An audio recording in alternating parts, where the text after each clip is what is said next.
Hi guys, my name is Crystal. I'm a 54-year-old woman and I've been through domestic violence. Okay, so I know all the mind games that the perpetrators play. I've been to a group, I've been in 2 domestic women's violence refuges, one in Gloucestershire, one in Seaford. And what's brought me onto this is a piece in the Medway magazine about domestic abuse. So I've just had this in my mailbox, and there's a piece about domestic abuse in there. Okay. Domestic abuse, know, see, speak out. Domestic abuse is not just physical violence, it can be psychological, emotional, sexual, financial or coercive behaviour. Anyone can experience domestic abuse. In Medway there are lots of services which can support all residents who have experienced domestic abuse by providing safe accommodation, legal aid and lots more. The White Ribbon charity specifically aims to change long established and harmful attitudes around masculinity, which contributes to violence against women and girls. They hold an annual day of awareness, White Ribbon Day, which encourages men to make a promise never to use, excuse or remain silent about violence against women. This year, White Ribbon Day will be held on Friday the 25th of November, during the same week as the start of the FIFA World Cup. Sadly, abuse often goes up during major football events. There has never been a better time for everyone to work together as a team to end abuse. In emergency, always phone 999. If you or anyone you know has experienced abuse, support is available, and you can go online to medway.gov.uk/domestic abuse. I found myself in an impossible situation. I had to leave to get away from the abuse to me and my kids. I had to leave. And sometimes leaving is the most dangerous time for a woman, to leave an abusive relationship and a violent man. And they use coercive behaviour. They tell you they're going to kill themselves if you leave them, or they're going to kill you. They're going to follow you to the ends of the earth and kill you. And they do indeed threaten to commit suicide. 9 times out of 10 they wouldn't do it, but they use that as a weapon to keep you with them. They also hit your children and say to you, if you don't shut up, I'll hit so-and-so, I'll hit them. So that stops you expressing yourself, speaking your mind, having an opinion. When someone says to you, if you don't shut up, I'm going to hit one of the kids. So I left, and the support was not available to me.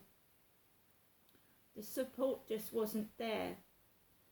I was put in one room in a women's refuge, and the perpetrator was able to still get hold of me because the refuge was still in the area my perpetrator was living in.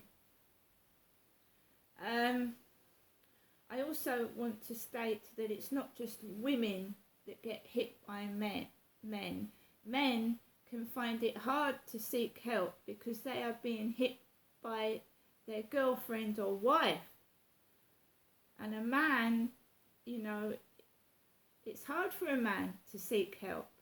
It's embarrassing. He's a big man and he doesn't believe in violence, and he's being hit by his wife or girlfriend. He feels ashamed.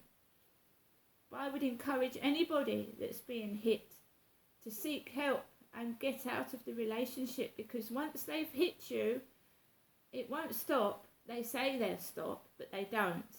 In fact, the mind games get worse. When they can't hit you, they find other ways to hurt you and your kids. So, I lost my children. I was given 50-50 access of my kids, but I found myself homeless. And my partner was using that against me because I had no home.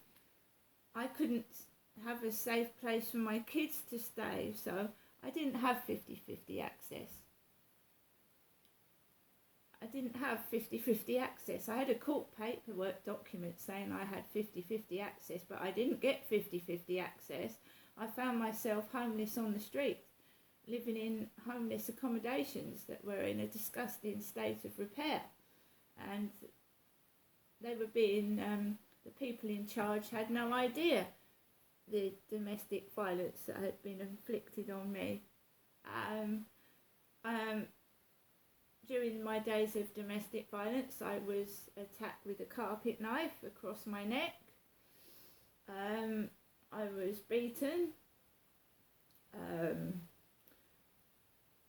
They don't like you going out either. They don't like you talking to people because you might tell somebody what's happening, you see. So they keep you indoors, isolated by yourself. And they make you feel ugly and horrible about yourself because they want you to themselves. They don't want to share you with anybody else. So as a child, I was abused by my dad. When I grew up, I was abused by several partners. And it's hard to escape the isolation because every time I meet a man, I think he's going to be the same. He's going to do the same things. It's going to happen all over again. And, you know, they use bullying tactics. You know, I'm 5'5", and if somebody is 6'3", they use their stature, their height and their physique to overpower a woman who can't defend herself. I've been left for dead on the floor. I'm not denying the fact I've been left a lump on the floor. I felt horrible about myself. I've had nobody to turn to, and it's felt like the whole world has been laughing at me when I'm just slumped on the floor. And it's horrible. Domestic violence is horrible, and the excuse they give to the police, I've had a hard day. Nurses have a hard day. They don't hit the patients. So why should police let a perpetrator off the hook because he's had a hard day? I have a hard day. I mean, I get shouted at and called names. I don't go and take it out on other people. I come indoors. I listen to music. I'm a source of entertainment. You know.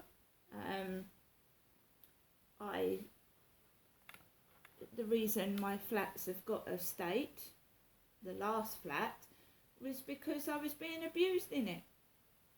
I didn't want to live in that flat. I'd been abused in there. And when a man abuses a woman and a child, when my father touched my genitals and fiddled with me, I didn't like my body. I wanted to slash my body to bits. I wouldn't accept that I had private parts. I just wanted to be a stone statue. I wanted to be I didn't want to be a woman because my dad touched my private places. I didn't want to be a woman. I didn't want to accept that I had periods. I just was disgusted with my body because my father had abused it. And that is the truth. It's not because poo somebody smells or someone's untidy. Look past that and see why. Right? See why before you judge, and help before you hinder. And that means when you come in, you don't cast judgments, you offer help. And you don't make it worse by piling up more washing up, making more mess and making that poor person more upset. You help them, don't you? Because that's the adult thing to do.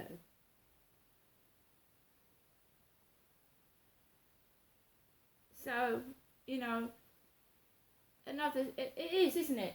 If you say, oh, she stinks, she smells, no one's going to come near me, are they? No one's going to want to be my boyfriend if someone's going, ugh, ugh, she smells, she stinks. That's what domestic abuse is. That's what it is.